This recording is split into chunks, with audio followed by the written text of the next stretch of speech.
তিনি যেহেতু মন্ত্রী তাই মন্ত্রী কোটায় তিনি বন্দুকটি নিয়েছেন। তো তারা না কোটার বিরোধী, মন্ত্রী হলে অবশ্যই নিতে তিন পারবেন, লক্ষ এটা তো টাকা নিয়ম করে। নীতিমালার মধ্যেই আসলে পড়ে। এমন একজন খেলনা পিস্তল নিয়ে আপনার মনে আছে বিমান উঠে পড়েছিল, বিমান ছিনতাই করেছিল, হুম। সেই ছেলেটাকে মেরে ফেলা হয়েছিল হুম। জানার পরও যেটা খেলনা পিস্তল। আবার গত সরকারের সময় আওয়ামী লীগের এক নেতা এরকম পিস্তল বন্দুক নিয়ে হাজির হয়েছিলেন, তাকে কিন্তু ওই বিমানবন্দর থেকে জেলখানায় পাঠানো হয়েছিল, তারও তো বৈধ লাইসেন্স করা অস্ত্র ছিল। বুঝছেন? আর এটা জাস্ট একটা ভুল, ভুলে চশমাটা নিবেন, চশমা না নিয়ে মোবাইল নিয়ে রওনা দিলেন। চশমা মনে করে কার্ট্রিজ নিয়ে যেতে পারলে লাঠি মনে করে মিসাইল নিয়ে উনি এয়ারপোর্টে ঢুকতে পারবেন, এই ব্যাপারে কোনো সন্দেহ নাই। আমরা ছোটবেলায় সানন্দা বলে একটা পত্রিকা ছিল, ওইখানে ছিল যে আমার মা সব জানে, আমার মা সব পারে। তো এখন আমরা দেখতে পাচ্ছি এই মন্ত্রীরা সব জানে না, কিন্তু সব পারে না। যদি এতই জোর থাকে মা যায়, তাহলে ওনার একটা গণভোট করুক। এই উপদেষ্টাদের আসলে জনগণ পছন্দ করছে কিনা এটা নিয়ে একটা গণভোট করুক না। অবশ্যই সেই ফেসবুক তো উপদেশটা শুনতে পান রাস্তায় বের হলে যে 5 বছর, আরো 5 বছর আপনারা থাকেন। এক একজন এক এক চিজ। হ্যাঁ, তু চিজ বাড়ি হায় মাস্ত মাস্ত। আগে যখন এই জুলকারনাইনের কাছে নানান জিনিসপত্র চলে গিয়েছে এবং সে ফাঁস করেছে, তখন তাদের ভালো লেগেছে, এখন লাগে না। যখন all the prime ministers men বানিয়েছে জুলকারনাইন, তখন তাদের ভালো লেগেছে, এখন লাগে না, তাই না? কিছুদিন পরে তো ওনার যে অবস্থা হবে, অল দ্য অ্যাডভাইজার্স গানস। কারো কারো কারো কারো স্বামী খুবই অ্যাক্টিভ। এগুলো তো ভালো দিক, মানে নিজেরা তো দেশের জন্য কাজ করছেন করছেন, স্বামীও উৎসাহী হয়ে কাজে এগিয়ে এসেছেন, বাপ এগিয়ে এসেছে, পরিবার সহ তারা ঝাঁপিয়ে পড়েছেন। হ্যাঁ, কারো কারো জমিদারির অর্থ দিয়ে তারা গাড়ি ভাড়া করছেন, এগুলো মানে দাদার দাদার রেখে যাওয়া পয়সা জনগণের জন্য বিলিয়ে দিচ্ছেন। আহ, ধন্যবাদ। অনেক ধন্যবাদ, আপনি যুক্ত হয়েছেন, সময় দিয়েছেন। একটা বিষয় নিয়ে এখন খুব আলোচনা, বিশেষ করে সামাজিক যোগাযোগ মাধ্যমে অনেক আলোচনা সমালোচনা হচ্ছে। উপদেষ্টা আসিফ মাহমুদের ব্যাগে অস্ত্রের ম্যাগাজিন পাওয়া গেছে, সেটি বিমানবন্দরের মতো জায়গায় পাওয়া গেছে, এবং আহ, অনেকেই এটা নিয়ে প্রশ্ন তুলছেন। আপনিও আপনার ফেসবুকে লিখেছেন আসলে এরকম অস্ত্র রাখবার জন্য কি কি যোগ্যতা থাকতে হয় আইনের অনুযায়ী। তার 30 বছর বয়স বা 3 লাখ টাকা তাকে আয়কর দিতে হয়, এরকম যেই যোগ্যতা আছে সেই কথা আপনি উল্লেখ করেছেন। তিনি আবার লিখছেন, যারা আপনি এর গুরুত্বপূর্ণ ব্যক্তি আপনি লিখছেন এরকম, যারা এই মন্তব্য করছেন তার প্রেক্ষিতে তিনি লিখছেন আম, তার পোস্টে, আসুন জানি শিখি তারপর মন্তব্য করি। এবং তিনি সেখানে 32 নম্বর ধারার রেফারেন্স দিয়ে লিখছেন যে তার মতো মন্ত্রী পদমর্যাদার যারা আছেন তাদের জন্য আয়করের বিষয়টি বা বয়সের যে সীমাটি সেটি প্রযোজ্য হবে না, এটি তিনি বলছেন। এখন এই আসুন জানি শিখি, এই পোস্ট থেকে আপনি আসলে কি শিখলেন? যেহেতু মন্তব্য করেছিলেন, কি শিখলেন সেই শিক্ষাটা থেকে, কি ব্যাখ্যা, সেই ব্যাখ্যায় কি আপনি নিজেও আশ্বস্ত হতে পারছেন? না, আমি আশ্বস্ত হতে পারছি না তার এই ব্যাখ্যায়, বরং তার এই ব্যাখ্যার মধ্যে এক ধরনের উদ্ধত অ্যাটিচিউড আছে। তিনি বলার চেষ্টা করেছেন তিনি যেহেতু মন্ত্রী তাই মন্ত্রী কোটায় তিনি বন্দুকটি নিয়েছেন। তো তারা না কোটার বিরোধী, তারা না সবকিছু নিয়ম অনুযায়ী চান? কিন্তু আমি তো দেখতে পাচ্ছি তিনি মন্ত্রী কোটায় বন্দুকটা নিয়েছেন, এবং তিনি মন্ত্রী হলে অবশ্যই নিতে তিন পারবেন, লক্ষ এটা তো টাকা নিয়ম করে। নীতিমালার মধ্যেই আসলে পড়ে। মন্ত্রী হলে সব মন্ত্রী নিয়েছে, ওনাদের এই যে উপদেষ্টা মন্ডলী আছে সেখানে যারা মন্ত্রী আছেন সবাই বন্দুক নিয়েছেন। উনি নিজের নিরাপত্তা নিয়ে এত চিন্তিত হয়েছেন, উনি তো 24 ঘন্টা নিরাপত্তা পান। 24 ঘন্টা নিরাপত্তা পাওয়ার পরও তার একটা নিজস্ব বন্দুকের প্রয়োজন হয়েছে। আপনি ব্যাপারটা চিন্তা করেন, কেউ তাকে আক্রমণ করতে এসেছে এবং তিনি কাউবয়ের মতো কোমর থেকে বন্দুক বের করে তিনি ঢাস ঢাস গুলি করছেন। এই যে একটা দৃশ্যটা কল্পনা করেন আপনি, যেখানে কিনা তার পুলিশ আছে, তার পাহারা আছে।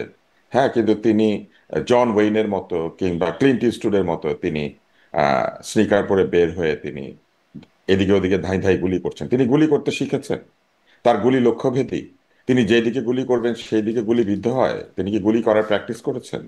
একজন যখন হ্যান্ডগান ব্যবহার করবেন, সেই হ্যান্ডগান যদি উল্টাপাল্টা ব্যবহার করেন, তাতে কিন্তু সাধারণ মানুষের নিরাপত্তা বিঘ্নিত হয়।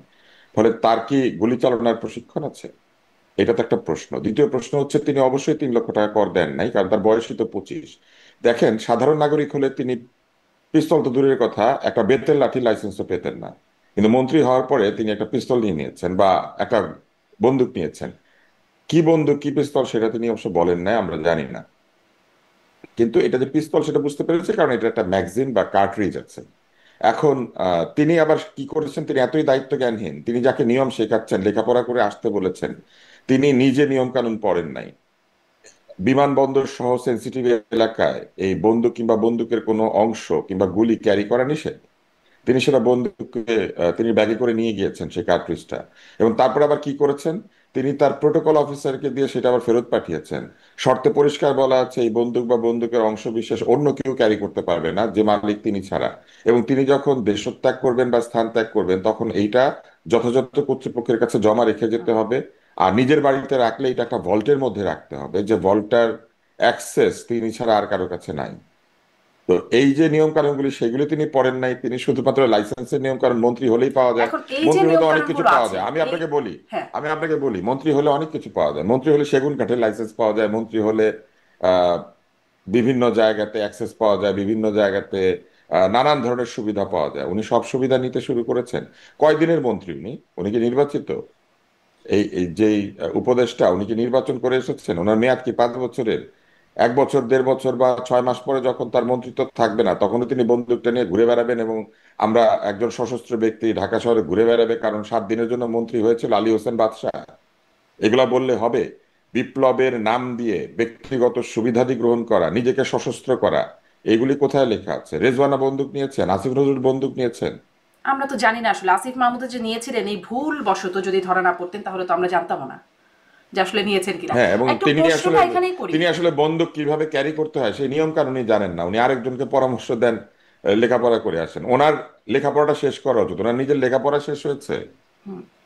ওনার আসলে আসলে এখন আরো ভালো করে পড়াশোনা করা দরকার। কতটুকু মানে জানেন জানেন না সেটি আরেকটু প্রশ্ন করবো, কিন্তু যেহেতু উনি আমরা এখন উনি অস্ত্র, ওনার ওনার ট্র্যাক রেকর্ড, আমি আমার হ্যাঁ, ট্র্যাক রেকর্ড বলি। আপনার মনে আছে উনি হেলিকপ্টারে করে ভ্রমণ করতে শুরু করলেন? হুম, হ্যাঁ, ওনার বাকি উপদেষ্টাদের আর কোনো কাজ নাই, ওনারই খালি দ্রুত কাজ। ওনার 6 দিনের মধ্যে 32 জায়গায় যেতে হয়, উনি হেলিকপ্টার নিলেন, ব্যক্তিগত কোম্পানির হেলিকপ্টার। তারপরে তিনি কি করলেন? তারপরে তিনি একদিন বললেন তার বাপ একটা লাইসেন্স নিয়েছে কন্ট্রাক্টরের, উনি সেটা জানতেন না। উনি জানতেন না, ওনার লোকজন জানে না, উনি ওনার মন্ত্রণালয়ে বলে দিয়েছেন কাউকে যে ওনার নাম ব্যবহার করে, ওনার রেফারেন্স ব্যবহার করে, বা ওনার কোনো আত্মীয় স্বজন ওনার মন্ত্রণালয় থেকে সুবিধা নিতে পারবে না।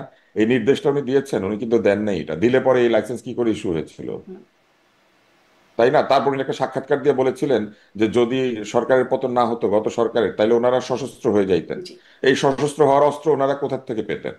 ওনাকে যেটা জিজ্ঞেস করা উচিত যে আপনারা যে সশস্ত্র আন্দোলন শুরু যে করতেন, এই আপনারা যে কোত্থেকে সশস্ত্র অস্ত্র আন্দোলন পেতেন? শুরু করতেন বা তাদের সশস্ত্র ওগুলা কি আন্দোলনের ওগুলা কি প্রস্তুতি লাইসেন্স ছিল করা? ডাক্তার আব্দুল মুত্তার সাহেব। না না, মানে প্রস্তুতি থাকলে, হ্যাঁ, প্রস্তুতি, প্রস্তুতি যে থাকলে আপনি তো বলছিলেন অস্ত্র যে তিনি জোগাড়ের, কি অস্ত্র চালাতে অস্ত্র শিখেছেন। জোগাড়ের প্রস্তুতি থাকবে। আপনি যে প্রশ্ন না না, করছিলেন অস্ত্র তিনি কি অস্ত্র জোগাড়ের, চালাতে শিখেছেন, অস্ত্র ডাইনে করলে জোগাড়ের বামে প্রস্তুতি যাবে না, থাকবে না। তিনি শিখেছেন কিনা সেটিই বা আমরা জানি কি করে। এই যে আপনি যে প্রশ্নটি করছেন যে সেই যে সশস্ত্র হতেন বা সেই অস্ত্রটা কোত্থেকে আসতো, মানে তাদের প্রস্তুতি ছিল, তাদের কাছে যে অস্ত্র আসে নাই কোথা থেকে আসলো বা কাদের কাছ থেকে কোন সোর্স, সেই অস্ত্র আমি এখন কোথায়, এই বিষয়গুলো কি আমরা স্পষ্ট আমি হতে পারি। আমি সেটা আমি সেটা ওইভাবে বলতে চাই না, কিন্তু আমি যেটা বলতে চাই সেটা হলো, একজন যখন বলছেন যে তাদের সশস্ত্র হওয়ার প্রস্তুতি ছিল, তাহলে তাদের কাছ থেকে জানতে চাওয়া উচিত যে এই অস্ত্র কোথা থেকে আসতো। কেননা নিশ্চয়ই তারা সেই অস্ত্র, লাইসেন্স করা অস্ত্র নিয়ে তারা আন্দোলন করতেন না, সংগ্রাম করতেন না, তাই না? তখন তার লাইসেন্স পেতেন না, তখন তো তিনি মন্ত্রী না, হুম।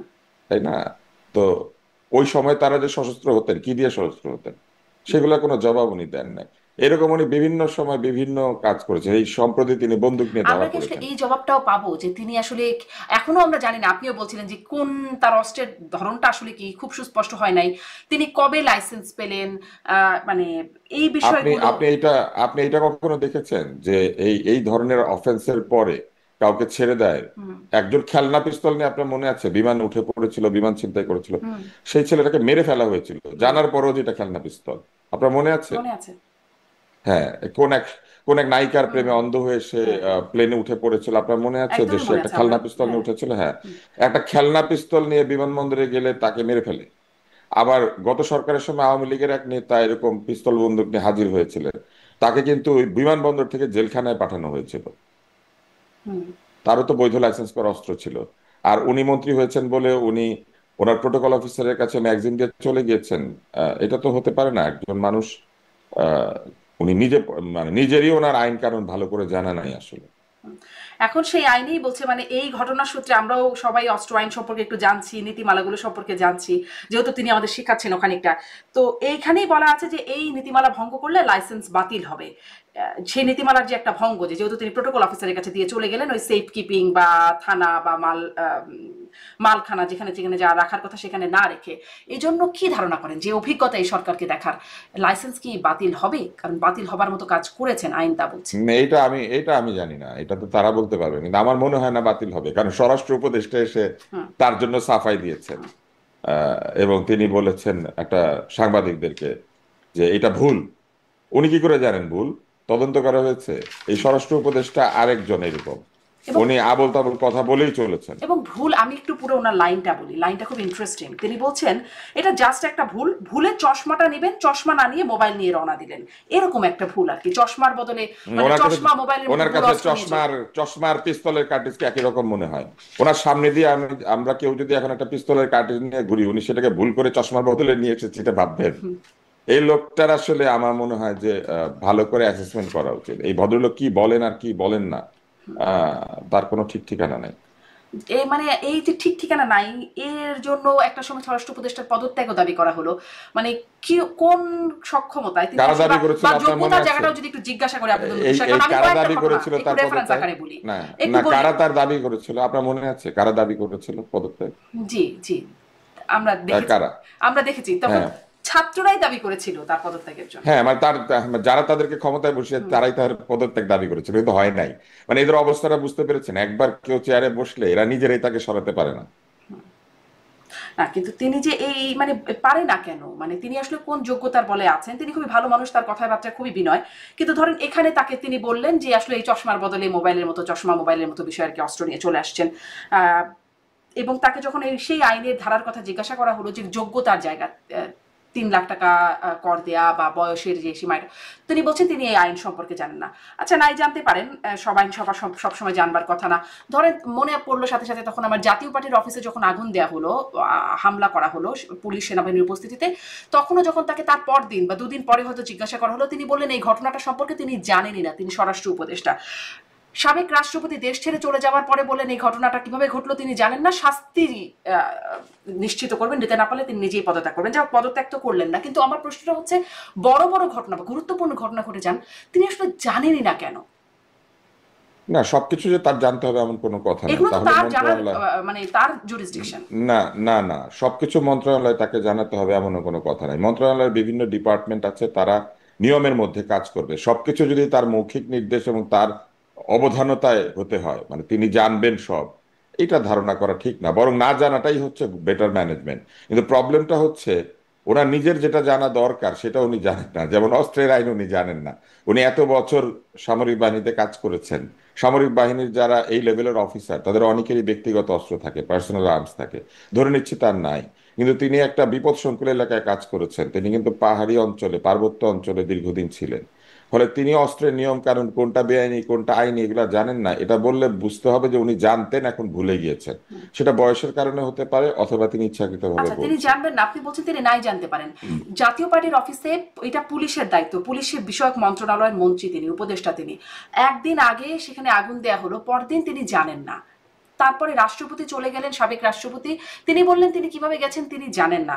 এই বিষয়গুলো। রাষ্ট্রপতি যান নাই তো। হ্যাঁ, রাষ্ট্রপতি কিন্তু চিকিৎসা করতে হ্যাঁ, গিয়েছেন। চলে দেশ তো যাওয়া ছেড়েছেন। আর আর চিকিৎসার জন্য যাওয়া দুইটা দুই জিনিস। উনি হ্যাঁ, তো কিন্তু ফিরে দেশ আসার জন্য বের ছেড়েছেন তখন হয়েছেন। কিন্তু এটার বিষয়টা এরকম ভাবে আসে নাই যে রাষ্ট্রপতি চিকিৎসার জন্য গেছেন, সবাই বলেছেন তিনি পালিয়ে গেছেন, মানে উপদেষ্টারাও বলেছেন, কারণ স্বরাষ্ট্র তখন উপদেষ্টা। তারা ওই ঘটনাটাকে আওয়ামী লীগ নিষিদ্ধ করার একটা অজুহাত হিসেবে দাঁড় করিয়ে মিছিল মিটিং করে তখন আওয়ামী লীগের কার্যক্রম নিষিদ্ধ করার জন্য ব্যবহার করেছেন এই ঘটনাটা।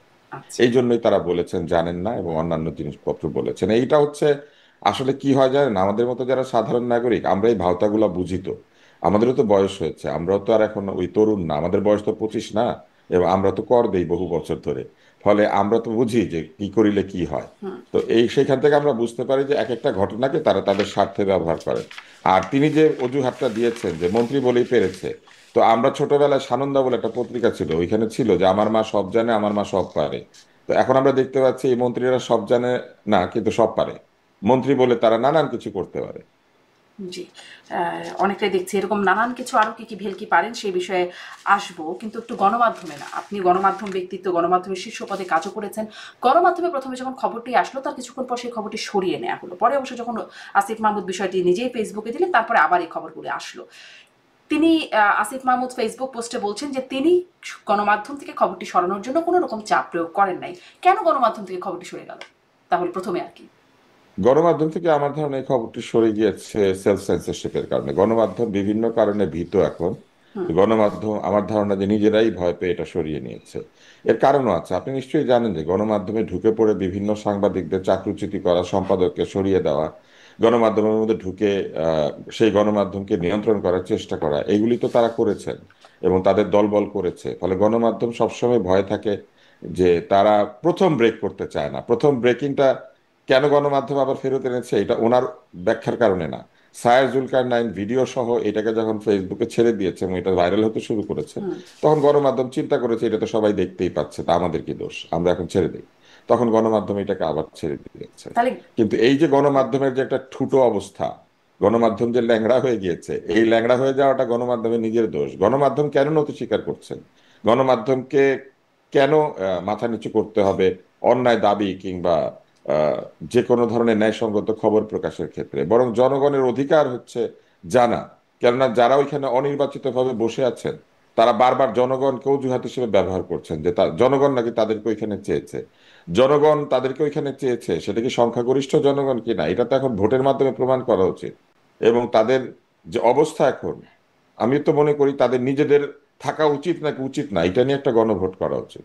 কিন্তু ওনারা যে গণমাধ্যমের বারবার উপর তো এখনো গণভোটের কথা এখনো বলে না, সেই রকম চাপ ওনারা নাই। ওনারা একটা গণভোট করুন, করুক না, যদি এতই জোর থাকে মাজায়, তাহলে ওনারা একটা গণভোট করুক। এই এই উপদেষ্টারা, এই যারা এই যে চশমার বদলে বন্দুক নিয়ে যায় আর বন্দুকের বদলে চশমা চোখে দেয়, মানে চশমার বদলে বন্দুক চোখে দেয় আর চশমার বদলে বন্দুক নিয়ে বের হয়, এই উপদেষ্টাদের আসলে জনগণ পছন্দ করছে কিনা এটা নিয়ে একটা গণভোট করুক না। অবশ্যই সেই ফেসবুক তো উপদেশটা শুনতে পান রাস্তায় বের হলে যে 5 বছর, আরো 5 বছর আপনারা থাকেন, উনি আবার শুনতেও না, পান। ওইটা আবার আরেকজন শুনতে পায়, মানে এক একজন এক এক চিজ। হ্যাঁ, তু চিজ বাড়ি হয় মাস্ত মাস্ত। যেটি আহ, মানে গণমাধ্যমের প্রসঙ্গে যে বারবার সরকারের পক্ষ থেকে বলা হচ্ছে গণমাধ্যমের উপর কোনো চাপ নাই, তাহলে মানে সাংবাদিকরাও বলছেন যে তাদের উপর এরকম চাপ নাই, গণমাধ্যম আসলে ভয়টা কিসের পাচ্ছে? গণমাধ্যম চাকরিচ্যুতির ভয় পায়। গণমাধ্যম ভয় পায় যে তাদের ওখানে কেউ ঢুকে পড়ে পরের দিন ওই গণমাধ্যমের সম্পাদক হয়ে বসে পড়বে। এরকম কি মবের হয় ভয়, নাই আপনি? মানে এটা একটা রকমের। শুধু মবে, এক ধরনের মবের ভয়। দ্বিতীয় হচ্ছে যে পদ হারানোর ভয়। গণমাধ্যমের সম্পাদকরা নিজেদেরকে ভালনারেবল ভাবছেন। আপনি দেখেন তো কতগুলা গণমাধ্যমের সম্পাদক বদল হয়েছে।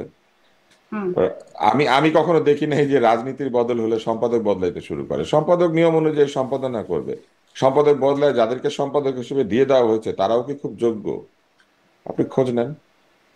জি। অযোগ্য সম্পাদক বদলেছেন, খুব ভালো কথা, কিন্তু যাদেরকে দিয়েছেন তারা কোন যোগ্যতায় গিয়েছেন এটা তো দেখতে হবে।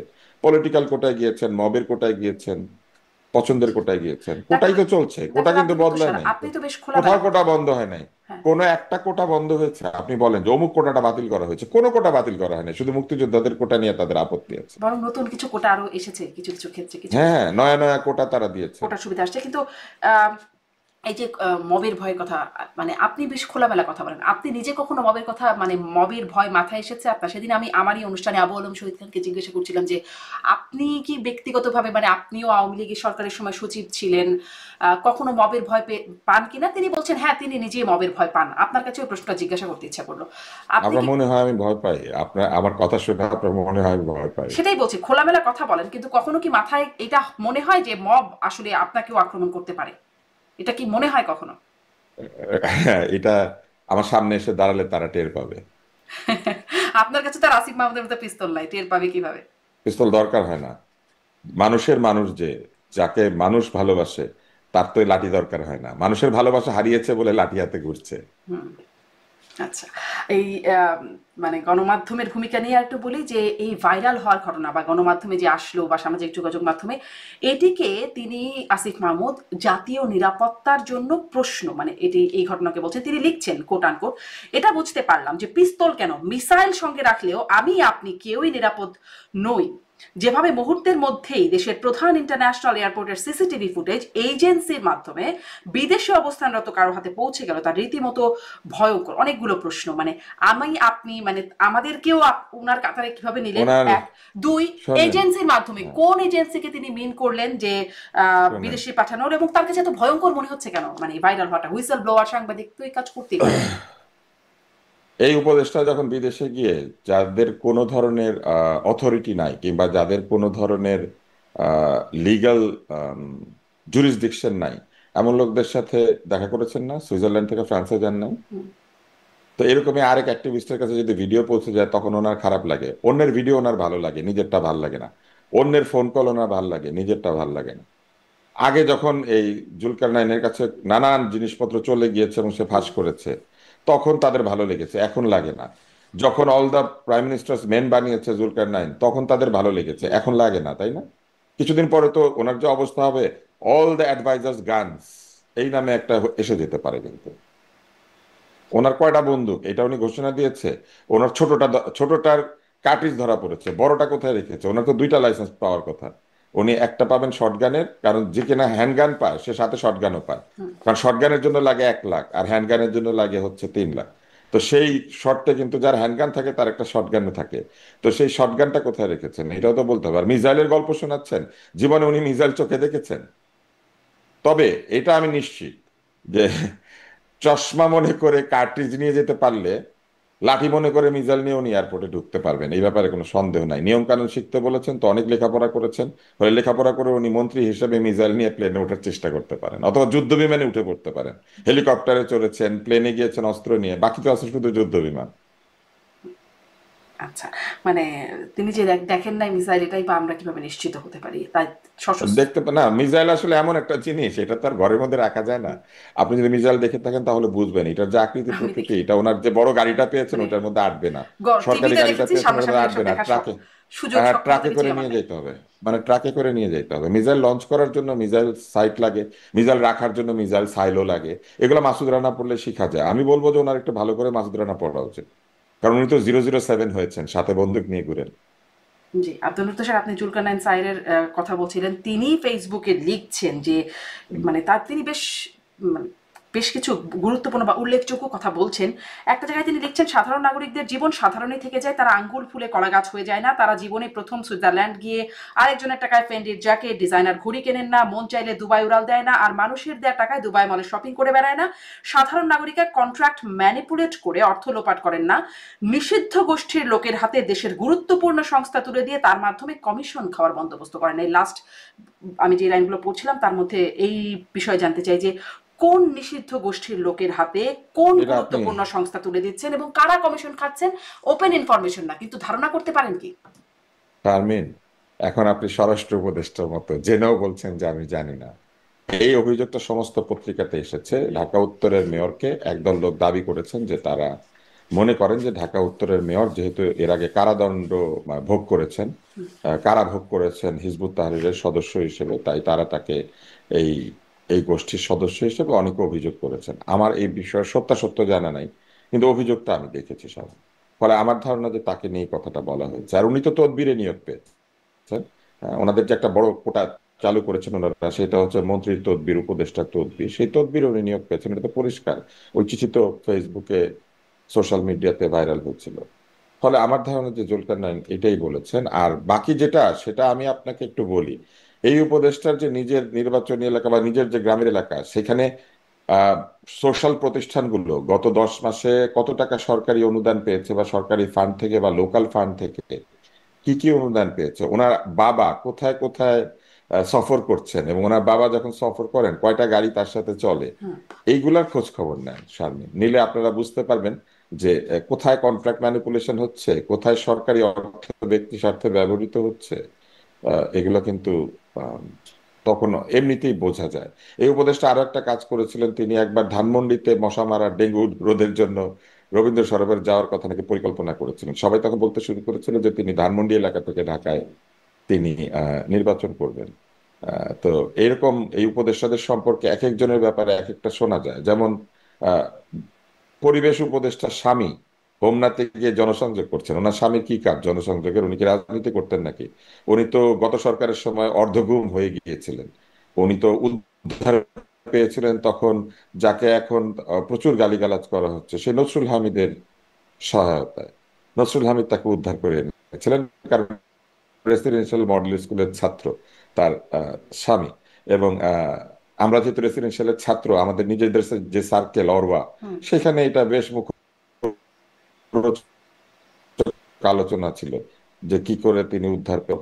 কোম্পানিতে তিনি তার যে গার্মেন্টস সেক্টর, সেখানে তিনি কাজ করতেন। তো উনি তো নসরুল আহমেদের ঘনিষ্ঠ দোসর। তো উনি এখন হোমনাতে গিয়ে জনসংযোগ করছেন কেন? স্ত্রী উপদেষ্টা সেই জন্য, নাকি পরিবেশ বাঁচানোর জন্য হোমনার পরিবেশ উন্নতি করছেন তিনি?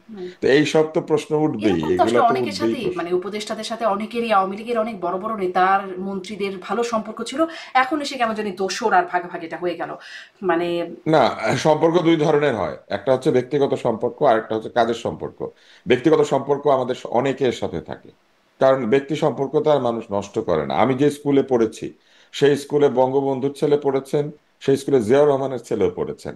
এখন আমি কি একজনের সাথে সম্পর্ক রেখে আরেকজনের সাথে সম্পর্ক নষ্ট করবো? আমরা স্কুলের ছেলে, আমরা যখন দেখা হয় আমরা একই সাথে বসি, কথা বলি, আমরা ঠাট্টা মশকরা করি, আমরা সেইখানে টিজ করি।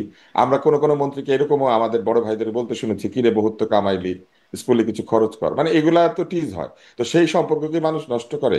কিন্তু এই দোসর কিন্তু ভিন্ন ধরনের। হুম। এই দোসর লাভজনক পদে সংযুক্ত ছিলেন নসরুল হামিদের সাথে, বেতন পেতেন, টাকা পয়সা পেতেন, শেয়ার করতেন, মানে বিজনেস দেখাশোনা করতেন, নসরুল হামিদের স্বার্থ রক্ষা করতেন।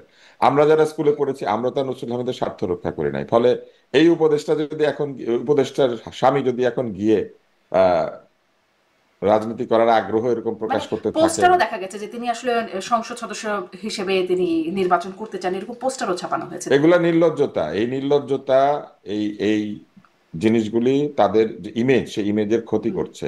পরিবেশের দুই আনার উন্নতি হয় নাই, কিন্তু ওনার স্বামীর পদোন্নতি ঘটার সম্ভাবনা দেখা দিয়েছে। আপনি বলেন, আমার আমার নিজের সাথে কি এই উপদেষ্টাদের অনেকের এক এক সময় ব্যক্তিগত যাতায়াত এবং পরিচয় নেই? অধিকাংশেরই আছে। কারণ আমরা যে পেশায় কাজ করেছি আমাদের প্রত্যেকের সঙ্গে জীবনে কখনো না কখনো দেখা হয়েছে, কথা হয়েছে। আসিফ ভাইয়ের সাথে আমি একাধিক দিন রাস্তায় হেঁটেছি। যখন হরতাল চলছে তখন আমি তাকে হেঁটে হেঁটে, আমার মনে আছে যে আমরা একসঙ্গে হেঁটে সায়েন্স ল্যাবরেটরি মোড় পর্যন্ত গিয়েছি যাতে উনি নিরাপদে বাড়ি ফিরে যান। তখন তিনি ঢাকা বিশ্ববিদ্যালয়ে যাচ্ছিলেন। তো এরকম স্মৃতি তো আমাদের আছে, আসিফ ভাইয়ের সাথে স্মৃতি আছে। রেজওয়ানা আপার সঙ্গে আমি, যদিও সে আমাদের চেয়ে বয়স একটু ছোট, কিন্তু তার সঙ্গেও আমাদের দীর্ঘ পরিবেশ আন্দোলনের স্মৃতি আছে। ওয়াহিদুদ্দিন মাহমুদ স্যারের সঙ্গে স্মৃতি আছে, সালেউদ্দিন সাহেবের সাথে স্মৃতি আছে। তো এরকম আমাদের যাতায়াত আছে। এমনকি এই যে প্রধান উপদেষ্টা, এই প্রধান উপদেষ্টা একবার আমার পা ভেঙে গিয়েছিল, উনি আমাকে ধরে ধরে আমাকে আহ, হেঁটে আমাকে ওয়াশরুমে নিয়ে গিয়েছিলেন, কারণ আমি একা বসেছিলাম একটা কোনায়, যেতে পারছিলাম না। ফলে এই প্রধান উপদেষ্টা আমাকে এই পরিমাণ স্নেহ করেছেন। এখন কি আমি যে লাইসেন্স পারমিটের আবেদন করেছি, করি নাই তো? তো চিনলেই লাইসেন্স পারমিট পাইতে হবে? চেনা কি লাইসেন্স পারমিট পাওয়ার উদাহরণ? হুম, জি।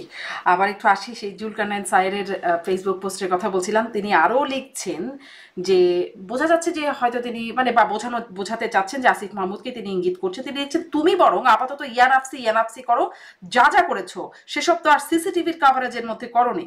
সেসব যখন প্রকাশ পাবে তখন কি বলবা সেই স্ক্রিপ্ট রেডি করো। আর আমাকে যারা তথ্য দেয় তারা এই দেশের শ্রেষ্ঠ সন্তান, বাটমার কিসিমের না, যে ক্ষমতার আঁচ পেয়ে নিজ বাপের নামে ঠিকাদারি লাইসেন্স নেয় আর ধরা খাইলে বলে আমি তো জানতামই না।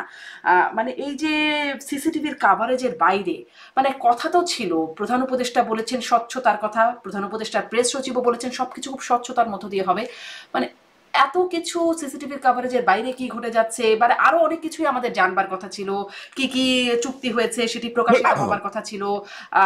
আরো অনেক কিছুই আসলে একটা একটা করে বলতে গেলে অনেক কিছুই আমাদের জানবার কথা ছিল, কিন্তু ইভেন কি করিডোর বা করিডোর দেয়া নেয়া নিয়ে কি বিষয় হচ্ছে সেই বিষয়গুলো আমাদের জানবার কথা ছিল, এরকম আমরা অনেক কিছুই আসলে জানতে পারছি না। স্বচ্ছতার জায়গাটা আপনি সরকারকে স্বচ্ছতার জায়গায় 10-এ কত নাম্বার দেবেন? স্বচ্ছতার জায়গায় এই সরকারকে আমি 10-এ 5 দিব। এর চেয়ে বেশি পাওয়ার মতো অবস্থায় তারা যান নাই, কারণ তারা তাদের কাজগুলিকে ব্যাখ্যা করতে পারেন না। স্বচ্ছতা দুই ধরনের, আপনি সব জানতে পারছেন, তো সেই স্বচ্ছতা বিরুদ্ধে তাদের অবস্থান আছে অনেকের। যেমন এই যে সিসিটিভির ফুটেজ কেন গেল এটা নিয়ে উষ্মা প্রকাশ করেছেন তিনি। তো তার মানে তারা এই স্বচ্ছতা চান না। ফুটেজ কেন যাবে, এটা তিনি খুবই এটা মনে করেছেন যে খুবই নিরাপত্তার বিঘ্ন ঘটেছে। তো উনি এই ভদ্রলোক মাস্ক পরে তার এনসিপির বন্ধুদের সঙ্গে কফি খেতে গিয়েছেন। উনি তো অন্য রাজনৈতিক দলের লোকদের সঙ্গে কফি খেতে যান না। মন্ত্রী হিসেবে, উপদেষ্টা হিসেবে ওনার কোনো রাজনৈতিক দলের সঙ্গে সরাসরি আড্ডা দেওয়া বা রাজনৈতিক দলের সদস্যদের সঙ্গে সরাসরি আড্ডা দেওয়াটা এক ধরনের নিরপেক্ষতা ভঙ্গ করা। উনি এখন যেখানে আছেন উনি কারোর প্রতি আলাদা অনুরাগ শো করতে পারবেন না, এটা হচ্ছে তার শপথের অংশ। তো উনি তো আলাদা অনুরাগ শো করেছেন। মধ্যরাতে উনি সিসিটিভি ছাড়াই আরেকজনের মোবাইলে তাকে ধারণ করা হয়েছে এবং সেটাও ভাইরাল হয়েছিল। তো সিসিটিভির মধ্যে তো আর সবাই থাকে না সব সময়। সিসিটিভি তো আসলে একটা প্রাইভেসি ব্রিচ।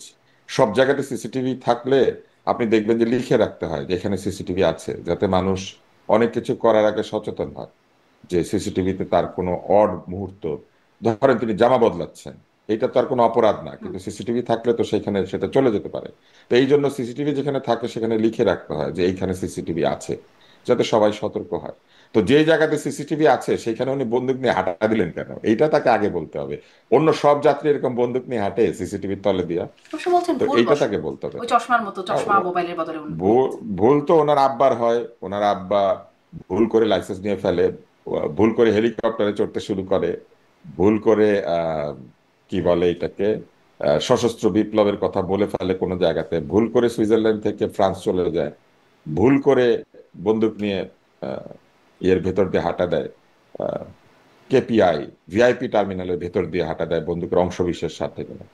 এত ভুল একটা লোকই করে, আপনি এটা লক্ষ্য করেছেন? আর মানে কেউ এই এত ভুল? উপদেষ্টাদের মধ্যে উনি কি একটু বেশি ভুল করছেন? মানে ওনার সাথে আরো অনেক ঘটনা, ধরেন তার এপিএস এর শত কোটি টাকা লোপাটের অভিযোগ, তারই এপিএস এর বিরুদ্ধে ওঠে। মানে আহ, উনি কি উপদেষ্টার মানে মধ্যে একটু উনি বেশি ভুল করা উনি মানুষ? মানে নিজেকে মাহফুজ উনি আলমও নিজেকে মাঝখানে অনেক এই ধরনের আলোচিত কথাবার্তা বলতেন, সংবাদে জন্ম দিতেন, কিন্তু তারপরে এখন তিনি একরকম উনি অনেকটাই নিজেকে নিঃশেষে বেশ নীরব। শেখ হাসিনার, উনি নিজেকে শেখ হাসিনার স্তরে নিয়ে গেছেন। শেখ হাসিনার পিওনো 400 কোটি আছে, ওনার এপিএস এরও 311 কোটি অভিযোগ উঠেছে।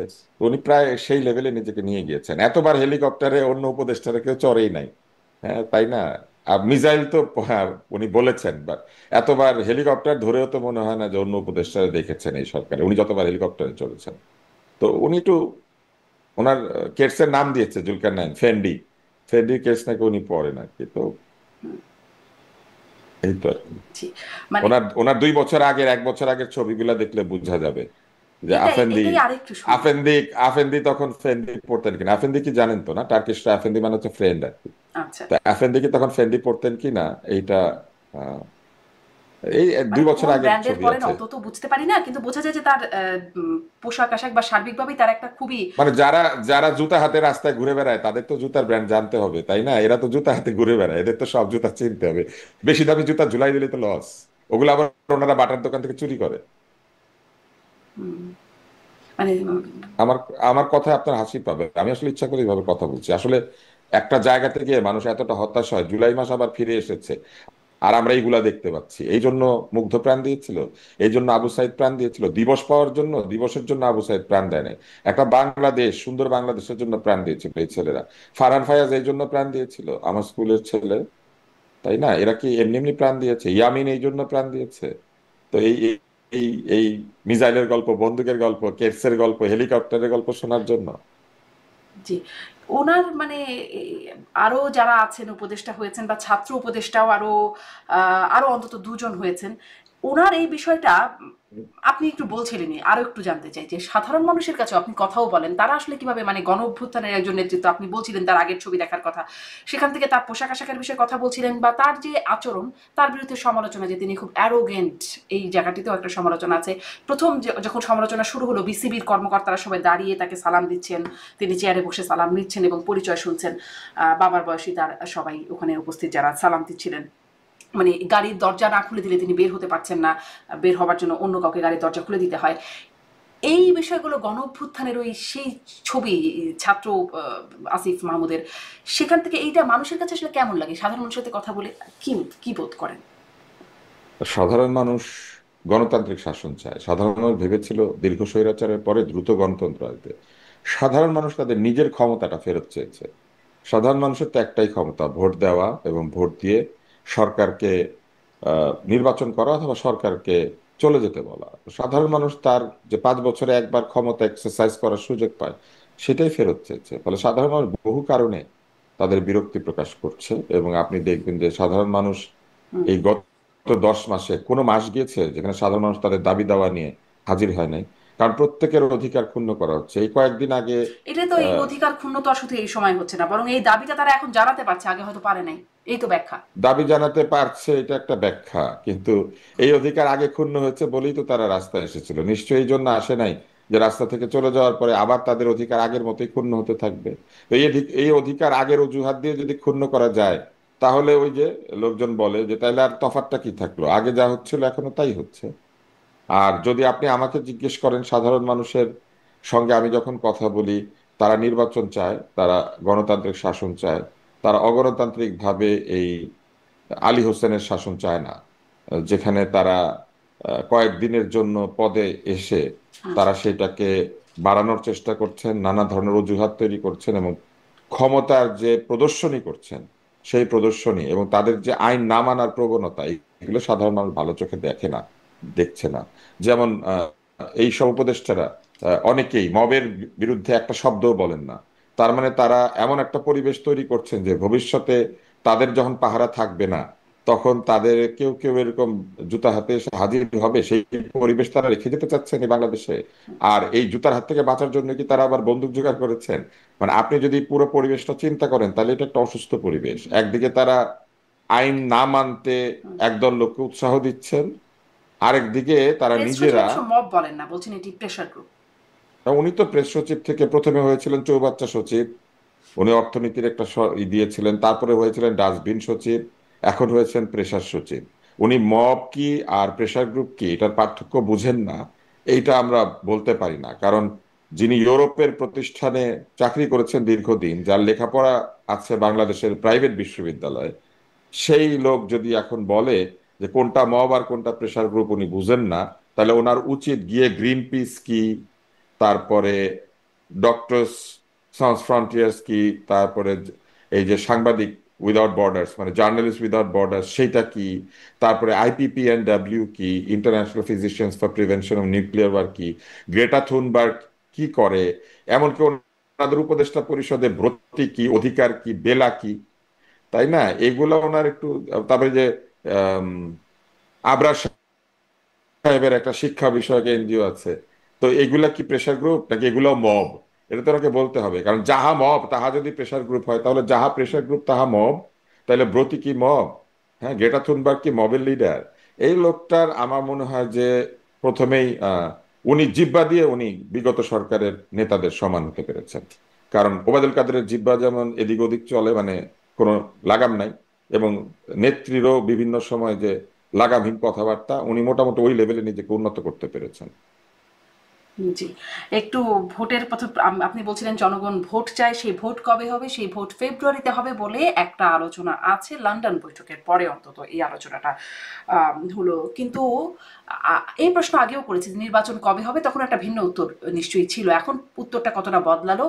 ফেব্রুয়ারিতে যে হবে এই নিশ্চয়তাটাও অনেকে আসলে পাচ্ছেন না, না। এই নিশ্চয়তা তো ইনুস সাহেব দেন নাই। উনি বলেছেন যদি সংস্কার হয় তবে ফেব্রুয়ারিতে আয়োজন করা মার্কো যেতে রুবিওর পারে। সাথে কথা হচ্ছেন, মার্কিন মিনিস্টার, তাকেও তিনি বলছেন যে পরের বছরের প্রথম দিকেই আসলে নির্বাচন। যদি উনি এখন মার্কো রুবিওর সাথে এই প্রতিশ্রুতি রক্ষা করেন, আমাদের এই আশা করতে হয়, তাহলে তো বুঝতে হবে যে উনি আসলে স্টুজ। মার্কো রুবিও এর মধ্যে আসে কেন? আপনি আমাকে এটা বলেন না। মানে আহ, এদের আচরণ এমন অদ্ভুত যে মার্কো রুবিওর সাথে কথা বললে ওইটা জায়েজ, আর শঙ্কর জয়কিশনের সাথে কথা বললে এটা জায়েজ না। দুইজনই পররাষ্ট্রমন্ত্রী। এক দেশের পররাষ্ট্রমন্ত্রী কি অনেক সোয়াব কামিয়ে পীর সাহেব, আর আরেক দেশের পররাষ্ট্রমন্ত্রী কি মানে শত্রু? মানে ওনাদের আচরণের মধ্যে এক ধরনের পক্ষপাত আছে। মার্কো রুবিও নিয়ে আমার বিন্দু মাত্র মাথা ব্যথা নেই। মার্কো রুবিও নিয়ে আমাদের চিন্তা করার কি আছে? আপনি চিন্তা করতে পারেন, আপনি আমেরিকায় থাকেন।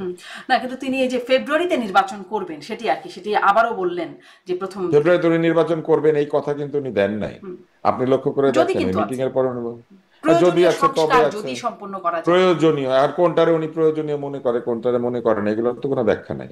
যদি তবে উনি তো ওনার যে আলী রিয়াজ তো দুইটা বিবদমান সবজি আলার মধ্যে ঐকমত্য আনতে পারবে না, তার যে অবস্থা। আলী রিয়াজ চেষ্টা করছেন পুরা দেশের রাজনৈতিক দলকে ওনার কথা মানানোর জন্য। আমি একটা কথা বলেছিলাম আরেকটা টক শোতে, যে আলী রিয়াজকে ঢাকা বিশ্ববিদ্যালয় ক্লাবে পাঠান এবং ওইখানে যারা শিক্ষক আছেন সবাইকে ঐকমত্যের মধ্যে আনার চেষ্টা করতে বলেন, উনি ওইটাও পারবেন না। আলী রিয়াজের দাবাতে এই জাতীয় ঐকমত্যে পৌঁছাবে না। জি। গণ অধিকার পরিষদের নুরুল হক নূর তিনি বলছেন এরকম চলতে থাকলে কেয়ামত পর্যন্ত ঐক্য হবে না। সালাউদ্দিন আহমেদ বিএনপি না, কেয়ামতে ঐক্য হবেই। স্থায়ী কমিটির কেয়ামতে তো সদস্য। ঐক্য হবে, হ্যাঁ। কারণ কেয়ামত হবে সবাই।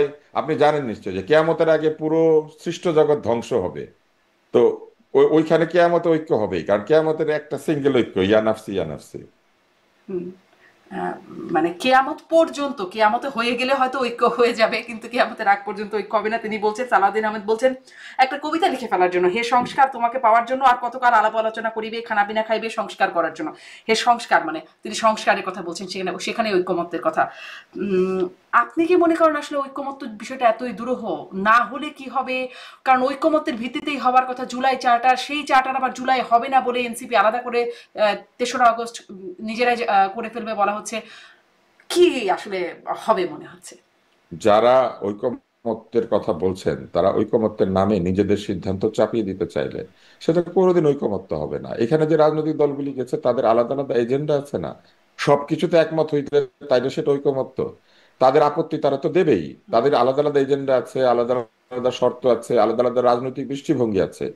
গণতন্ত্রের সবাই একমত হলে তো এটা থাকা না থাকা একই কথা। গণতন্ত্রের সৌন্দর্যতে হচ্ছে সবাই সব বিষয়ে একমত হয় না, এবং এটা নিয়েই রাজনীতি, এটা নিয়েই ভোট, যে আমারটা ঠিক না আপনারটা ঠিক, জনগণ কোনটা বেশি পছন্দ করে। ওনারা কিসের ঐকমত্য চান? ওনাদের ঐকমত্য হচ্ছে ভবিষ্যতে যাতে কোনো বংশের লোক প্রধানমন্ত্রী হইতে না পারে। বংশের লোক যদি জনগণ চায়, ওনারা না করার কে? বংশ জনগণ চায় না, এইটাই যদি সত্যি হইতো তাইলে এত বছর ধরে বংশের শাসন দলের মধ্যে আছে কি করে? তাই না? ফলে বংশ তাদের ওই দলের লোকেরা চায়, যদি চায় উনি না করার কে বা ওনারা না করার কে? জনগণ যেদিন চাইবে না বংশ, সেদিন বংশের লোককে ভোট দিয়ে বিদায় করে দিবে। যেমন একজন বংশের লোক এখন পালিয়ে গিয়েছেন না, পুরো বংশ সহ। বংশের একটা লোক তো বাংলাদেশে নাই। তো এটা কি কোনো ঐকমত করে হতে হয়েছে? জনগণ যখন চায় না তখন বংশের কুকুর বিড়ালও থাকে না, সব সাথে নিয়ে চলে যেতে হবে। তো জনগণের ইচ্ছাকে বাদ দিয়ে ওনারা বংশ যাতে না আসে এটা আইন করে বন্ধ করবেন। কি করে বন্ধ করবেন? কালকে যদি বংশের লোক শাসনে এসে বলে যে না, এই আইন ঠিক না, এই আইন আবার নতুন করে করতে হবে, ওনারা তখন কাকে দিয়ে মানাবেন এটা? ফলে এগুলা হচ্ছে হাস্যকর চিন্তা ভাবনা। বংশ যাতে মানুষ না চায় এই জন্য ক্যাম্পেইন করতে হবে। এই জন্য বলতে হবে যে বংশের শাসন না, আমরা যোগ্যতার শাসন চাই। আর বংশের মধ্যে যদি যোগ্য লোক থাকে তাকেই বা আপনি কোন অজুহাতে বাদ দিবেন? তাই না? বংশের মধ্যে ভালো লোক থাকতে পারে না। আপনি আমাকে একটা জিনিস বলেন, নেলসন ম্যান্ডেলার যে মন্ত্রিসভা ছিল তার মধ্যে উইনি ম্যান্ডেলা মন্ত্রী ছিল, নিজের বউ। তো নিজের বউ কি নিজের ফ্যামিলি না? তো ম্যান্ডেলা তার মন্ত্রী বানিয়েছিল কেন? তাহলে নিশ্চয়ই ম্যান্ডেলা একটা খারাপ কাজ করেছিল, তাই না? এই গ্রামীণ ফোনের লোকজন ধরে এনে উপদেষ্টা মন্ডলীর মধ্যে বসিয়ে দেওয়া হয়েছে, তো এইটা কিসের বংশ? এটা গ্রামীণ বংশ, তাই না? চট্টগ্রামের লোকজন দিয়ে এই উপদেশের অর্ধেক ভরে গিয়েছে, এটা কোন বংশ? এটা এলাকার বংশ, যেমন গোপালগঞ্জ ছিল। এগুলা বললে হবে? নিজেরা গ্রামীণ ব্যাংক দিয়ে আপনারা যার সাথে যার পরিচয় ছিল তাদেরকে দিয়ে উপদেষ্টা মন্ডলী বানাবেন। তারপরে আহ, চট্টগ্রামের কানেকশনে বহু মানুষ এসে সরকারি দায়িত্ব পালন করতে শুরু করবে। Chittagong becomes the new Gopalganj. তো এইটা যদি হয় তাহলে আবার এরাই যদি বংশের বিরুদ্ধে এলাকার বিরুদ্ধে কথা বলে, এগুলা মানুষ মানতে চাইবে? আগে নিজে আচরণ করতে হবে, তারপরে অন্যেরটা। নিজেদের আচরণের মধ্যেই তো স্বচ্ছতা নাই। যেই চিটাগাংয়ের ভদ্রমহিলা নূরজাহানকে আহ, বানানো হয়েছে স্বাস্থ্য উপদেষ্টা, গত 10 মাসে অযোগ্য লোকজনকে বদলি পোস্টিং করানো, পলিটিক্যালি বায়াস সব সিদ্ধান্ত নেওয়া, বিভিন্ন রকমের ভুল সিদ্ধান্তের কারণে টিকা সহ বিভিন্ন সাপ্লাইকে ডিসরাপ্ট করে দেওয়া, স্বাস্থ্য বিষয়ক যে কাজগুলি আছে সেগুলির গতিকে ধীর করে দেওয়া, এবং নিজের আনিত 3জন পালিত ভৃত্য যাদেরকে প্রিভিলেজ কোটায় নিয়োগ দিয়েছেন তাদের 2জনের বিরুদ্ধে দুর্নীতির অভিযোগ উত্থাপিত হওয়া। এছাড়া কি সংস্কার তারা করেছেন, কি উন্নতি করেছেন স্বাস্থ্য সংস্কারের ক্ষেত্রে? এই ভদ্রমহিলার যোগ্যতা কি? এই প্রশ্ন লোকে করবে না? মুখে যোগ্যতা, মুখে মেধা, মুখে মুখে সব বংশের শাসন দূর করা, আর আমরা দেখতে পাচ্ছি গ্রামীণ ফ্যামিলি ইজ এভরিওয়্যার। তো এটা কোন বংশ? এগুলা বললে হবে না শারমিন। আমরা বাংলাদেশে থাকি, আমরা আগে সরকারের সময় উচ্চ কণ্ঠে তাদেরকে সমালোচনা করেছি, কারণ নাগরিক হিসেবে আমরা মনে করি সরকারকে সমালোচনা সমালোচনা করার অধিকারই হচ্ছে নাগরিক অধিকার।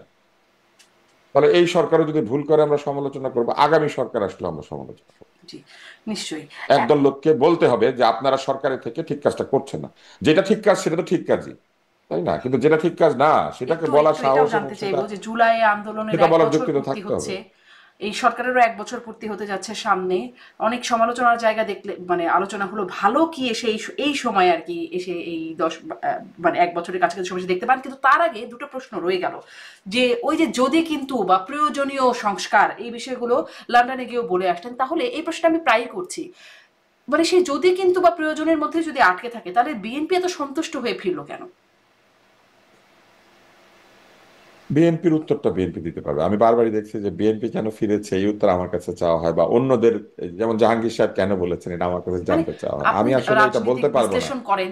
বিএনপি বিএনপি রাজনীতি করে, ফলে বিএনপির জন্য ইলেকশন করাটা খুবই জরুরি। বিএনপিকে ভিলিফাই করার একটা প্রচেষ্টা আপনি দেখবেন যে এই সরকারের মধ্যে অবস্থান করছেন এমন লোকদেরও আছে। উপদেষ্টারা বিএনপির বিরুদ্ধে ইঙ্গিতে আকারে তারা বক্তব্য দিয়েছেন, এবং এনসিপি তো সরাসরি বিএনপির সমালোচনা করেছে।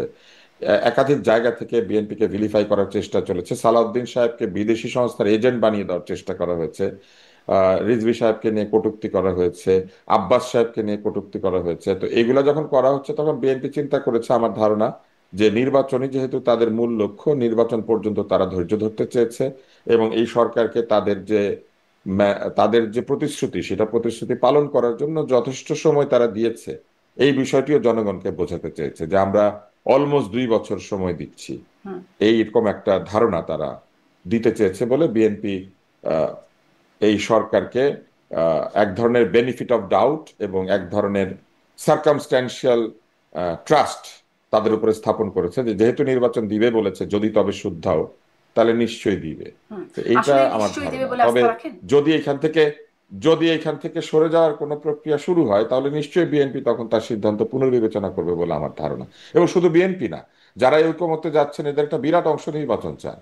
কারণ তারা মনে করেন নির্বাচন হলে তারা জনগণের রায় নিয়ে যার যার এলাকার উন্নতি করতে পারবেন। এই সরকার আসার পরে অধিকাংশ উন্নয়ন প্রকল্প বন্ধ করে দেওয়া হয়েছে বা চলছে না, ফলে উন্নয়ন তো স্থবির হয়েছে।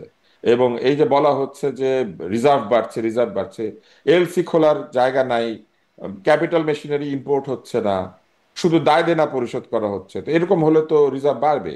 আপনি বলেন গত 10 মাসে বা 11 মাসে কি পরিমাণ নতুন শিল্প কারখানা স্থাপিত হয়েছে, কতগুলি জব তৈরি হয়েছে। এই সরকার না আমেরিকাকে এত ভালোবাসেন, আমেরিকার সবকিছুকে তারা এত ভালো মনে করেন যে আমেরিকায় 10 বছর 12 বছর কাটানোর পরেও মনে করেন যে আমেরিকান জ্ঞানী ব্যক্তিরা বা আমেরিকা যারা গিয়েছে তারা আমাদের সবার চাইতে ভালো বুঝে। তো এই সরকার দেখেন নাই যে আম, এই এই বিষয়গুলি যে আমেরিকাতে পরিষ্কারভাবে বলতে হয় প্রেসিডেন্টকে, যে কতগুলি জব তৈরি হয়েছে, বেকারত্ব বেড়েছে না কমেছে, ইকোনমিতে কোন কোন পজিটিভ সূচক এসেছে, কোন কোন সূচক নেগেটিভ হয়েছে, এগুলা যে আমেরিকানরা বলতে থাকেন। আমেরিকান ফেডারেল রিজার্ভ যে রেগুলার বরং তার গণমাধ্যমে বারবার এই অর্থনৈতিক, খবরটি এসেছে যে কতগুলো জব থেকে ছাঁটাই হয়েছে, কতগুলো কোম্পানি বন্ধ হয়ে গেছে। সেই খবরগুলো হ্যাঁ, কিন্তু কিন্তু একটা নতুন জব ক্রিয়েশনের কোনো তথ্য তারা দিয়েছেন? উন্নতির কোনো তথ্য তারা দিয়েছেন? কোন কোন সেক্টরে তারা উন্নতি করেছেন? এই কথা তো তাদেরই বলার কথা, আমাদের খুঁজে বের করতে হবে। আমরা তো দেখতে পাই ঘা। আপনি সবসময় জানবেন যে মানুষ ঘাটা দেখতে পায়, কিন্তু আপনি যে বিরাট ব্যায়াম করে মাসেল বানিয়েছেন এটা তো আপনাকে বলতে হবে, কারণ ওটা তো আপনি ঢেকে রেখেছেন। তো এই সরকার আসার পরে কি উন্নয়ন প্রকল্প হাতে নিয়েছে, কোন জায়গাতে তারা বিনিয়োগ করেছে, কোথায় তাদের জব ক্রিয়েশন হয়েছে, কোন বিদেশ থেকে কত কোটি টাকা বিনিয়োগ এসেছে, এগুলার তথ্য তো তারা দিবেন। তারা কি সেগুলো দিচ্ছেন? তারা তো সেগুলো দিচ্ছেন না। তারা সারাদিন ব্যস্ত আছেন বংশের শাসন বন্ধ করবেন, প্রধানমন্ত্রী 2 মেয়াদে হবে না 3 মেয়াদে হবে, এইগুলা নিয়ে তাদের চিন্তা। মানে তারা ধরেই নিয়েছেন যে প্রধানমন্ত্রীর পদটাকে যদি কোনোভাবে সীমাবদ্ধ করা যায় তাহলে বাংলাদেশ ঠিক হয়ে যাবে। বাংলাদেশ শুধু প্রধানমন্ত্রী দিয়ে চলে, এই ধারণাটাই তো ভুল। এই যে অতীতে আমরা দেখেছি যে প্রধানমন্ত্রী সবকিছু দিয়ে করে, এই ধারণাটাই তো ভুল। এই চিন্তা চেতনা বদলাতে পেরেছেন তারা তাদের নিজেদের সরকারে। তাদের সরকারও কিন্তু যা কিছু করেন সবই প্রধান উপদেষ্টার ঘাড়ে চলে যায়, জি। তাই না? তো একই তো ঘটনা। জি। এখন একজন গুরুত্বপূর্ণ মানে প্রভাবশালী অনলাইন অ্যাক্টিভিস্ট, ইউটিউবার, প্রবাসী ইউটিউবার, তিনি বলছেন সম্প্রতি যে বেগম জিয়া হবেন রাষ্ট্রপতি এবং ডক্টর ইউনুস মিলে তারা আসলে সামনের দিকে দেশ এগিয়ে নিয়ে যাবেন। মানে এইরকম একটা বিষয় তিনি উপস্থাপন করছেন। আপনি আপনি ওনার একটা সাক্ষাৎকার নেন, আমি রিকোয়েস্ট করবো আপনি ওনার সাক্ষাৎকার নিয়ে এটা জিজ্ঞেস করেন। কারণ আপনি উনি একটু এরকম আপনার সাথে যোগাযোগ থাকলে উনি বলে দেন, এরকম আমি বহু একটু কথা, সাক্ষাৎকার নিতে চাই। না, ওনার এরকম বহু কথা উনি আগে বলেছেন। উনি এক এক সময় এক একটা বলেন আর কি। ওনার কথার ব্যাখ্যা উনি ছাড়া আর শুধু স্রষ্টা দিতে পারবেন, আর কেউ দিতে পারবেন না। আচ্ছা। এবং উনি যেভাবে আলহামদুলিল্লাহ বিসমিল্লাহ বলেন, আমার তো ধারণা যে তার জন্য স্বর্গে বাড়িঘর তৈরি করা হচ্ছে এখন।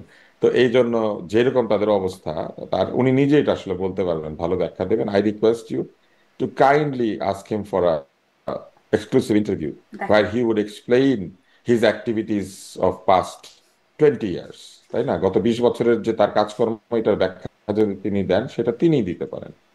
আর আমি শুধু বলবো যে উনি যদি ওই পরিমাণ সাহসী হয়ে থাকেন, তাহলে উনি আমাকে একটা ইন্টারভিউ দেন। জি, অনেক ধন্যবাদ। আর একটা প্রশ্ন, দুইটা একদম শেষ দিকে, ওই যে একটা প্রশ্ন করে রেখেছি, আর একটা বিষয় একটু ছিলাম আলোচনায়, যে উপদেষ্টা মাহফুজ আলমও একসময় খুব অনেক বিতর্কিত মন্তব্য করতেন, ফেসবুকে লিখতেন, এখন তিনি খুব একটা ফেসবুকেও লেখেন না, গণমাধ্যমেও আসেন না। এর কি কোনো কারণ বুঝতে পারেন? এর পিছনে কোনো কারণ? আমি আপনাকে আমার একটা ব্যক্তিগত মতামত বলি। এই পুরো উপদেষ্টা মণ্ডলীর মধ্যে সবচাইতে বুদ্ধিমান আমার মনে হয় মাহফুজকে। এবং মাস্টার আমি মাইন্ড। তার আমার তাকে বুদ্ধিমান মনে হয়। আপনি দেখবেন যে তার বিরুদ্ধেই অভিযোগ সবচেয়ে কম।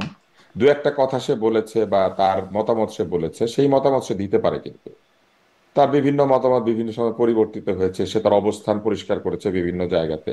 সে যে লেখা বা বক্তব্য দিয়েছে, এগুলি মূলত তাত্ত্বিক বক্তব্য এবং রাজনৈতিক বক্তব্য। সে কয়েকটা সাক্ষাৎকার দিয়েছে, সেই সাক্ষাৎকারগুলিতে সে বেশ অনেস্টলি কথাবার্তা বলেছে। ফলে আপনি যদি নম্বর দিতে বলেন, আমি বলবো যে এই উপদেষ্টাদের মধ্যে, তরুণ উপদেষ্টাদের মধ্যে মাহফুজ সবচেয়ে বেশি নম্বর পাবে।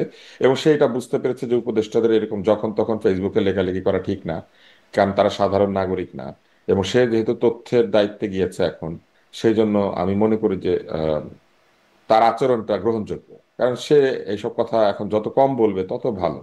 কারণ বাংলাদেশের তথ্য যে এনভায়রনমেন্টটা, সেটা তো তার দিকে এক ধরনের তাকিয়ে থাকে বিভিন্ন কারণে।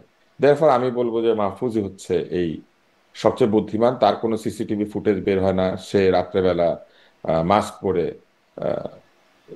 কফি শপে কফি খেতে যায় না, বা গেলেও আমরা জানি না। সে আমার ধারণা অস্ত্রের লাইসেন্সও নেয় নাই। ফলে না আমি নিলেও মনে আমরা করি জানি যে, না। মানে বানিলে জানি না। জি। সেটা আমি আমার ধারণা জি, থেকে আপনি কথা বলছি। উপদেষ্টা যেরকম মাহফুজ একটু আগে আলমকে আপনি সবচেয়ে বেশি নম্বর দিচ্ছেন। আপনি হ্যাঁ, আমি উপদেষ্টাকে ওনাকে নাম্বার দিব, দ্বিতীয় নাম্বার দিব আমি আসিফ নজরুলকে। আচ্ছা। আসিফ নজরুল এখনো পর্যন্ত, হ্যাঁ, আসিফ নজরুল এখনো পর্যন্ত পলিটিক্যালি ইনকারেক্ট স্টেটমেন্ট দেয় না। আপনি দেখবেন উনি এমন একটা স্টেটমেন্ট দেয় যে স্টেটমেন্টটাতে আপনি বেআইনি কিছু পাবেন না। কারণ উনি আইনের শিক্ষক এবং উনি আইনে পিএইচডি করেছেন। এবং আমি মনে করি যে উনি ওনার পাবলিক অ্যাপিয়ারেন্স অনেক কমিয়ে দিয়েছেন। আমি মনে করি যে এটা এক ধরনের ম্যাচুরিটি, উনি নম্বর পাবেন।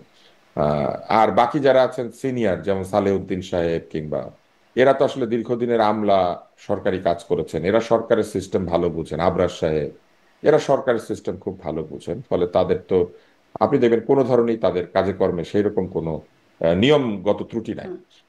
আর কিন্তু অনেকেই আছেন এই উপদেষ্টা মণ্ডলীতে যাদের না করেছেন কাজ, আর বরং অকাজ করেছেন, যেগুলোর কারণে নানান ধরনের প্রশ্ন উত্থাপিত হচ্ছে এবং হয়েই চলেছে। আপনার মনে আছে এক্সকাভেটরের উপরে, যেটাকে সাধারণ মানুষ ভেকু বলে, ভেকুর উপরে তারা লাল গালিচা বিছিয়ে উঠে গিয়েছিলেন এবং এক ভেকুতে 7 জন উঠেছিলেন। তো এগুলা তো মানুষ মনে রাখে, এগুলা তো ভুলে যায় না। জি। প্রথম, দ্বিতীয়, তৃতীয় কাউকে আহ, দিবেন? তাহলে প্রথম, দ্বিতীয়, তৃতীয় তিনটি ক্রমপূর্ণ হলো। না, তৃতীয় অনেকেই আছে, ধরেন সালেউদ্দিন সাহেব আছে, আবরার সাহেব আছে, আচ্ছা, তাহলে এরকম তৃতীয় অনেকেই একসাথে আছেন। যৌথভাবে অর্ডার করি। ওয়াহিদুদ্দিন ওয়াহিদুদ্দিন স্যারও ছিলেন, পদত্যাগ করে দিয়েছেন। তো ওয়াহিদুদ্দিন স্যার পদত্যাগে বাধ্য হয়েছেন আসলে, কারণ ওই যে গাজী সালাউদ্দিন তানভীর আর বিভিন্ন লোকেরা যে ওইখানে গিয়ে পাঠ্যপুস্তক নিয়ে জটিলতা তৈরি করেছেন, আসলে তিনি সেখান থেকে আমার ধারণা যে নিজের সম্মান বাঁচানোর জন্য পদত্যাগ করে দিয়েছেন। তো আমি মনে করি যে এটাও একটা উদাহরণ। একজন উপদেষ্টা তো অন্তত পদত্যাগ করতে পেরেছেন, পদকে তিনি গুরুত্বপূর্ণ ভাবেন হুম। নাই।